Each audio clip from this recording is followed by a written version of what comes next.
years of uncontrolled diabetes and hypertension can lead to CKD. Yes, tama po ang inyong narinig. Dahil ang diabetes ay number 1 cause of CKD, while hypertension naman ang number 2 cause nito.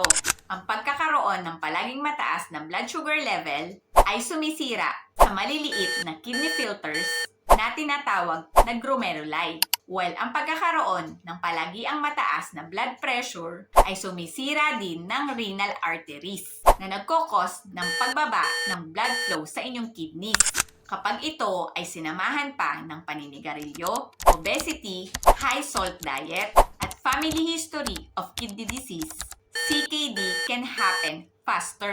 Ngunit, huwag mag-alala dahil kapag controlled naman ang inyong blood pressure at blood sugar level, many people never develop CKD or some may have very mild kidney changes even after decades. Ugaliin lamang na i-monitor ang inyong blood pressure at blood sugar level at huwag mag-miss ng mga follow-up appointments sa inyong mga doktor. Tandaan, prevention is better than cure.